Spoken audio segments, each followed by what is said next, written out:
ពេលដែលគាត់ដើរកាត់ទិញម៉ោងនៅពេលយប់គាត់បានឃើញទិញម៉ោងហ្នឹងងាកកលក្ខណៈថាកត្រេតហ្នឹងហើយបន្ទាប់ពីកត្រេតគាត់ក៏បានបង្វិលកហ្នឹងឲ្យស្មើមកវិញលើកដាក់កហ្នឹងឲ្យស្មើមកវិញលក្ខណៈថាកត្រេតចេះហើយតោះក៏ដាក់ឲ្យស្មើចេះវិញហើយបន្ទាប់មកគាត់រៀបនឹងដើរចូលផ្ទះហើយគាត់ក៏លឺសំឡេងសម្រាប់ជើងដើរនៅពីក្រោយក្នុងគាត់មកត្រឹកដើរប៉ះឈើទៅជន់ឈើជ្រិកចឹងទៅគាត់ក៏មានអារម្មណ៍ថាដូចជាមានគេដើរតាមពីក្រោយគាត់ក៏ងាកក្រោយមើលប៉ុន្តែអត់មានអីទេសួស្តីអ្នកទាំងអស់គ្នាសូមស្វាគមន៍មកកាន់ Channel MC រដ្ឋាជាមួយនឹងតោះស្ដាប់រឿងខ្មោច Channel សម្រាប់ថ្ងៃនេះគឺខ្ញុំមានរឿងមួយដែលតាក់ទងជាមួយនឹងខ្មោចតោងទិញម៉ោងហើយសាច់រឿងរបស់យើងនេះគឺបានមកពីបងប្រុសម្នាក់ដែលគាត់ជួបហេតុការណ៍នៅក្នុងឆ្នាំ2001ហើយបងប្រុសម្នាក់នោះគាត់បាននិយាយថានៅមុខផ្ទះរបស់គាត់ហ្នឹងគឺមានទិញម៉ោងមួយហើយទិញម៉ោងហ្នឹងគឺពិតជាគួរឲ្យខ្លាចមែនតើបន្ទាប់ពីគាត់បានជួបរឿងប្លែកៗជាមួយនឹងទិញម៉ោងហ្នឹងអញ្ចឹងចង់នឹងដំណើរសាច់រឿងយ៉ាងណាចូលទៅសាច់រឿងរបស់យើងទាំងអស់គ្នាអបិយជំនឿរបស់ទិញម៉ោងនៅមុខផ្ទះហ្នឹងគឺប្រសិនជាមានសត្វព្រៃដែលចូលទៅក្នុងភូមិឬក៏មានសត្វដែលប្លែកចូលក្នុងភូមិដូចជាសត្វប្រើសសត្វក្តាន់អីហ្នឹងគេមានជំនឿថានៅក្នុងភូមិគឺមានព្រាយឬក៏អមនុស្សវិញ្ញាណដែលចូលមកអុកឡុកក្នុងភូមិអញ្ចឹងនៅមុខផ្ទះនីមួយៗគេតែងតែដាក់ទិញម៉ោងហើយទិញម៉ោងហ្នឹងគឺគេធ្វើឡើងអំពីស្បូវហើយអញ្ចឹងពួកគេជឿថាទិញម៉ោងទាំងអស់ហ្នឹងគឺអាចការពារនៅអមនុស្សនិងវិញ្ញាណខ្មោចព្រាយវិសាចទាំងអស់ហ្នឹងកុំឲ្យចូលទៅក្នុងផ្ទះបានវាដូចជាទិញម៉ោងមួយដែលគេដាក់សម្រាប់បន្លាចទៅវិញ្ញាណទាំងអស់ហ្នឹងអញ្ចឹងហើយចូលសាច់រឿងរបស់យើងគឺដើមឡើយហ្នឹងគឺមានអ្នកភូមិដែលគេបានស្លាប់បន្តកតុយគ្នាអ្នកទាំងអស់គ្នាបានន័យថានៅក្នុងភូមិហ្នឹងគឺមានបុរសម្នាក់បានស្លាប់ហើយបន្ទាប់មក 4-10 ថ្ងៃទៀតចឹងទៅក៏ស្លាប់ទៀតហើយក៏ស្លាប់បន្តទៀតអញ្ចឹងពួកគេទាំងអស់ហ្នឹងក៏បាននិយាយថាមានខ្មោចព្រាយបិសាចចូលទៅក្នុងភូមិដើម្បីអុកឡុកហើយអញ្ចឹងមិនអញ្ចឹងទេគឺវាមិនអាចថាស្លាប់បន្តកតុយគ្នាអញ្ចឹងទេអញ្ចឹងម្នាក់បានយកលក្ខណៈថាថ្វាយគេយកសំណែនមកថ្វាយទិញម៉ោងនៅមុខផ្ទះទាំងអស់អញ្ចឹងគេបាននិយាយថាគេបានយកមកហូបអាហារសំណែនយកមកអុជធូបសែនថ្វាយទៅដល់ទិញម៉ោងដែលធ្វើអំពីស្បូវដូចគេដាក់មុខផ្ទះហ្នឹងហើយប្រាប់ថាជួយការពារអ្នកនៅក្នុងផ្ទះសុខសប្បាយទាំងអស់គ្នាកុំឲ្យព្រាយវិសាចចូលមកក្នុងផ្ទះហើយកន្លងមកយូរបន្ទាប់ទៀតមកកន្លងយូរទៅហ្នឹងបងប្រុសម្នាក់ហ្នឹងដែលគាត់ប្រាប់សាច់រឿងមកខ្ញុំហ្នឹងគាត់ក៏បានប្រាប់ថានៅថ្ងៃមួយដែលទិញម៉ោងនៅមុខផ្ទះរបស់គាត់ហ្នឹងគឺបានចាស់អាចនិយាយបានថាត្រូវភ្លៀងត្រូវខ្យល់ទៅយូរទៅស្បូវនឹងវាពុករួចហើយម្ដាយរបស់គាត់ហ្នឹងក៏បាននិយាយថាឲ្យគាត់ហ្នឹងទៅធ្វើទិញម៉ោងថ្មីមួយទៀតហើយពាក់កៅអៅឲ្យស្អាតដើម្បីយកមកផ្លាស់ប្ដូរទិញម៉ោងចាស់ដែលពុកហ្នឹងអញ្ចឹងបងប្រុសហ្នឹងក៏មិនបានខ្វាយខ្វល់ល្វីល្វល់ដែរដោយសារតែគាត់អត់ទាន់បានជួបរឿងហេតុការណ៍ដែលរន្ធត់អញ្ចឹងណាអញ្ចឹងគាត់ក៏បានធ្វើឲ្យស្អាតទៅរួចហើយគាត់ក៏បានយកទៅដាក់នៅទីតាំងដដែលដែលទិញម៉ោងចាស់ត្រូវបានដោះចេញហ្នឹងដាក់ថ្មីចូលហើយថ្ងៃបន្ទាប់ពេលដែលគាត់ដើរកាត់ទិញម៉ោងនៅពេលយប់គាត់បានឃើញទិញម៉ោងហ្នឹងងាកកលក្ខណៈថាកត្រេតហ្នឹងហើយបន្ទាប់ពីកត្រេតគាត់ក៏បានបង្វិលកហ្នឹងឲ្យស្មើមកវិញលើកដាក់កហ្នឹងឲ្យស្មើមកវិញលក្ខណៈថាកត្រេតចេះហើយតោះក៏ដាក់ឲ្យស្មើចេះវិញ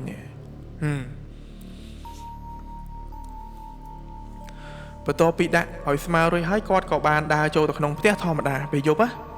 ហ្នឹងហើយបន្ទាប់មកគាត់រៀបនឹងដើរចូលផ្ទះហើយគាត់ក៏លឺសំឡេងសម្រាប់ជើងដើរនៅពីក្រោយក្នុងគាត់មកត្រឹកដើរប៉ះឈើទៅជន់ឈើជ្រិកចឹងទៅគាត់ក៏មានអារម្មណ៍ថាដូចជាមានគេដើរតាមពីក្រោយគាត់ក៏ងាកក្រោយមើលប៉ុន្តែអត់មានអីទេហ្នឹងហើយ បន្ទាប់ពីអត់មានអីចឹងគាត់ក៏ចាប់ផ្ដើមព្រឺសម្បុរ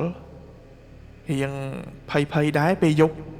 ធម្មតាទេទាំងគេទាំងយើងពេលយប់ឲ្យទៅលឺសលេងអ្វីប្លែកហើយយើងងាកមើលទៅអត់ឃើញគឺប្រកាសជាភ័យហើយមែនអត់បន្ទាប់មកបងប្រុសម្នាក់ហ្នឹងគាត់ក៏បានចូលផ្ទះយ៉ាងលឿនហើយបន្ទាប់ពីហេតុការណ៍ដែលគាត់បានជួបនៅយប់ថ្ងៃហ្នឹងមកគាត់ក៏លែងហ៊ានងូតទឹកនៅខាងក្រៅផ្ទះទៀតហើយគាត់មានអារម្មណ៍ថាគាត់ព្រឺសបល់ជាមួយនឹងទីងម៉ងនឹងខ្លាំងមែនតើអញ្ចឹងគាត់មិនអាចងូតទឹកនៅខាងក្រោមនៅខាងក្រៅផ្ទះបានដូចរាល់ដងទេព្រោះនៅក្រៅផ្ទះមានពាងអញ្ចឹងទៅមានបន្ទប់ទឹកអញ្ចឹងទៅប៉ុន្តែគាត់ខ្លាចពេកគាត់ក៏អត់ហ៊ានចេញមកក្រៅងូតទឹកទៀតដែរគាត់ក៏បានងូតទឹកនៅខាងក្នុងផ្ទះហើយនៅក្នុងផ្ទះហ្នឹងគឺអត់មានពាងធំអីទេគឺគាត់មួយទឹកអាងនៅខាងលើមានបន្ទប់ទឹកមួយហើយមានអាងហើយនៅជាប់អាងហ្នឹងមានប្រួយយប់ថ្ងៃហ្នឹងគាត់បានងូតទឹកបន្ទាប់ពីគាត់ងូតទឹកនៅខាងលើហ្នឹងគាត់ក៏ងូតហើយគាត់ក៏ភ្ញាក់ព្រឺតដោយសារតែពេលហ្នឹងមានវងចាបមួយវងផ្អើលហោះចេញពីដើមឈើហ្នឹងទៅគាត់ភ្ញាក់ទៅគាត់ឆ្ងល់មែនទែនថាអាត្មានឹងហើយចាបផ្អើលទៀតហេតុអីបានចាបផ្អើលដល់ពេលទៅគាត់ភ័យមែនទែនគាត់ខ្លាចថាមានខ្មោចមានអីចឹងណាមានខ្មោចមានអីទៅបានសត្វចាបវាភ័យចឹងទៅវាផ្អើលចឹងទៅហើយគាត់មួយទឹកបញ្ញាប់រើសហើយគាត់ក៏មកប្រាប់ម្ដាយរបស់គាត់ថាម៉ែខ្ញុំអត់ដឹងមិនទេពេលមួយទឹកទៅសត្វចាបហ្នឹងផ្អើលវូដូចមានស្អីទៅដេញវាចឹងដល់ពេលម៉ាក់របស់គាត់ក៏បានសួរគាត់ថាកូនឯងមានយកអីគប់វាអត់ក៏ថាអត់ទេម៉ែខ្ញុំអត់ទេខ្ញុំមួយទឹកតែខ្ញុំតាដល់ពេលទៅម៉ែហ្នឹងក៏លួងលោមអញ្ចឹងណាលួងលោមថាបាច់ភ័យទេក៏ពិតទៅមកពីហើយមួយទឹកស្រាតហ្នឹងហើយមួយទឹកស្រាតអញ្ចឹងទៅចាប់វាឃើញវាផ្អើលអញ្ចឹងហើយបែរគូដៃមានបោសហីហើយបន្ទាប់មករឿងហ្នឹងក៏បានកន្លងផុតទៅពីថ្ងៃដល់ពេលកន្លងផុតពីថ្ងៃម្ដាយហ្នឹងក៏ពេលយប់លក្ខណៈថាយើងញ៉ាំបាយយើងញ៉ាំអីរួចហើយពេលយប់វាយើងញ៉ាំបាយសល់យើងមិនត្រូវយកអាកតិចបាយហ្នឹងមកចាក់ចោលនៅមុខផ្ទះចាក់ចោលដីកន្លែងដំណាំយើងដាំដុះអីចឹងណានៅពេលដែលអ្នកមីងហ្នឹងគាត់ប្រមូលកាកសំណល់អាហារដែលយើងញ៉ាំសល់ហ្នឹងយកមកចោលនៅចាក់ចោលនៅអាសួនច្បារសួនអីទៅឲ្យវាខ្លាចទៅជាជីកំប៉ុស្តគាត់ចាស់ព្រូផ្អើលសត្វចាបលើដើមឈើហើយក្រោមដើមឈើហ្នឹងមានទីងម៉ងដល់ពេលគាត់ភ្ញាក់អាចារ្យផ្អើលហ្នឹងភ្ញាក់រួចហើយគាត់ងាកគាត់ក្លៀសភ្នែកទៅឃើញទីងម៉ងដឹងមិនអត់ទីងម៉ងហ្នឹងបែរកមកក្រោយលក្ខណៈថាដូចចេះទីងម៉ងបែរទៅផ្លូវអញ្ចឹងណាប៉ុន្តែកទីងម៉ងហ្នឹងវិលមកខាងក្រោយចេះអញ្ចឹងណាដល់ពេលទៅអ្នកមីងហ្នឹងគាត់ក៏បានជួយតម្រង់ទីងម៉ងហ្នឹងវិញដំបូងឡើយក៏អត់ចាប់អារម្មណ៍ទេគាត់ថាក្មេងណាក៏លពើដៃម៉ែបើវិលក៏ទីងម៉ងទៅក្រោយអញ្ចឹងណាគាត់ចង់មានន័យថាអញ្ចឹងណាដល់ពេលដែលគាត់បានបង្វិលទីងម៉ងហ្នឹងក្បាលទីងម៉ងហ្នឹងឲ្យទៅមុខវិញរឿងចម្លែកក៏បានកើតឡើងពេលគាត់បង្វិលរួចហើយទីងម៉ងមិនត្រូវចេះវិញចាត់ត្រូវអត់មែនអត់ហ្នឹងហើយដល់ពេលតែគាត់បែរខ្លួនដើរចូលផ្ទះគាត់លឺសម្រិតជើងដើរដូចកូនគាត់ដែរដើរព្រឹបតាម3ជាហ៊ានគាត់ដើរបាន3ជាហ៊ានហើយគាត់លឺសលេងគាត់ឈប់ហើយគាត់ងាកមើលក្រោយគាត់ថាគីឡូមានអាគេដើរមកតាមពីក្រោយគាត់អញ្ចឹងណាដល់ពេលទៅក៏អត់មានឃើញទេប៉ុន្តែអ្វីដែលគាត់ឃើញនោះគឺក៏ទីងម៉ងងាកមករកគាត់ងាកចេះអញ្ចឹងណាលក្ខណៈថាអញ្ចឹងណាដល់ពេលទៅគាត់ព្រឺសបល់ខ្លាំងមែនទែនគាត់ភ័យគាត់ថាចំទីងម៉ងហ្នឹងដូចអត់សូវស្រួលដល់ពេលគាត់រៀបនឹងយកដៃទៅបវលមួយសាទៀតហើយក៏ទីងម៉ងហ្នឹងក៏កាន់តែងាកមកកន្លែងគាត់ហ្មងកាន់តែងាកមកមើលគាត់ហ្មងលក្ខណៈថាចង់សឹកទៅបវលកទៅក្រោយដល់ពេលទៅគាត់ភ្ញាក់មែនទែនហើយគាត់ក៏រត់ចូលផ្ទះតែម្ដងទៅ រំលងបាន3 4 យប់ទៀតវេនៅពុកម្ដង នាំមកជូនដោយឱសថស្ថានខេត្តយើងដែលជាឱសថស្ថាននៅទីក្រុងបាត់ដំបងខេត្តរតនគិរីប្រសិនបើបងប្អូនកំពុងស្វែងរកផលិតផលថែទាំសុខភាពនិងសម្រស់និងឱសថផ្សេងៗបងប្អូនអាចស្វែងរកបាននៅឱសថស្ថានខេត្តយើងដែលមានផ្ដល់នូវឱសថផលិតផលថែរក្សាស្បែកនិងអាហារបំប៉នដែលមានគុណភាពនិងប្រភពច្បាស់លាស់ជាច្រើនប្រភេទបងប្អូនអាចអញ្ជើញមកទទួលការណែនាំនិងទស្សនាផ្ទាល់ជាមួយនឹងឱសថការីជំនាញឬបងប្អូនអាចទំនាក់ទំនងតាមគេហទំព័រ Facebook ឱសថស្ថានខេត្តយើងបានដែលមានទីតាំងក្នុងទីរួមខេត្តបានលុងជាប់នឹងក្រុមហ៊ុនដឹកជញ្ជូន Medford Express ទីតាំងគឺជីពីរង្វង់មូលសំដៅមកផ្សារបានលុងចម្ងាយប្រហែល200 ម៉ែត្រលោកអ្នកនឹងឃើញផ្លូវបត់ខាងឆ្វេងមួយលោកអ្នកគ្រាន់តែបត់ខាងឆ្វេងមកចម្ងាយប្រហែល50 ម៉ែត្រលោកអ្នកមើលមកខាងស្ដាំដៃនឹងឃើញឱសថស្ថានខេត្តយើងតែម្ដងសូមអរគុណសូមជម្រាបលាពេលយប់គាត់ហូបបាយហូបអីហើយធម្មតាទេចាស់តែងតែដើរមើលជុំវិញផ្ទះណាពេលដែលគាត់ដើរមើលជុំវិញផ្ទះគាត់មើលហើយអត់មានអីទេអញ្ចឹងគាត់ក៏បានដើរចូលទៅក្នុងផ្ទះវិញហើយបន្ទាប់ពីគាត់ដើរចូលទៅក្នុងផ្ទះវិញគាត់បិទទ្វារបិទអីហើយណាគាត់ក៏ឮសលេងយំចេញពីមាត់ទ្វារសលេងយំ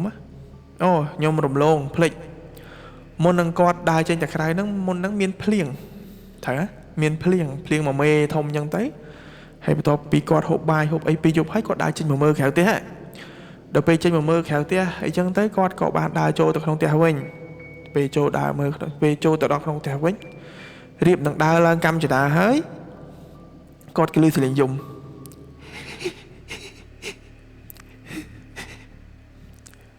គាត់ក៏ឮសលេងយំអញ្ចឹង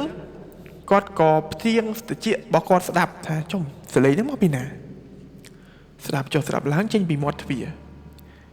ដល់ពេលទៅគាត់គោះទ្វារក៏សួរណាគេហ្នឹងយំនៅហ្នឹងដំបូងឡើយគាត់ស្មានតែកូនរបស់គាត់ឬក៏កូនអ្នកនឹងភូមិហ្នឹងគាត់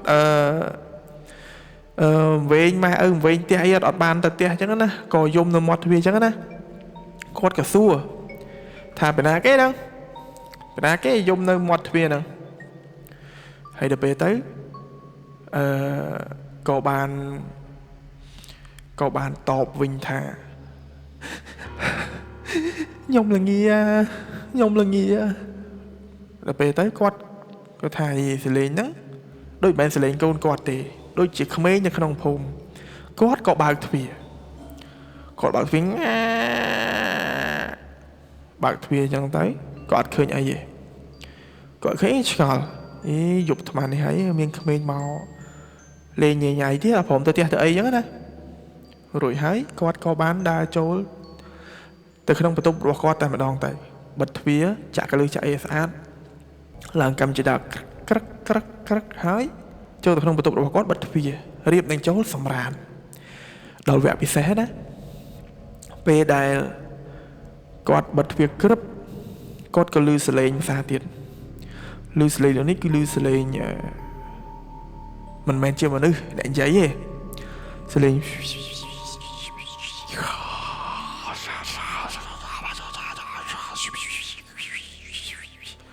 ឮអញ្ចឹងណាបន្ទាប់ពីឮអញ្ចឹងទៅគាត់ក៏ឆ្ងល់ពីណាគេគាត់សួរពីណាគេហ្នឹងហើយក៏អត់មានឮអីទាំងអស់គាត់ក៏មើលតាមបង្អួចព្រោះនៅក្នុងបន្ទប់គាត់មានបង្អួចដែលអាចមើលនៅខាងក្នុងផ្ទះបានបរិវេណនៅក្នុងផ្ទះគាត់បើកវាណូនគាត់ទាញវាណូនអឺតមើលឆ្វាច់គាត់បើកទ្វារណាបញ្ជាក់ពេលហ្នឹងគាត់បើកទ្វារទេប៉ុន្តែគាត់បើកវាំងណូនមើលថាមានរឿងអីគាត់ចង់មើលដល់ពេលគាត់មើលទៅក៏ឃើញស្មៅ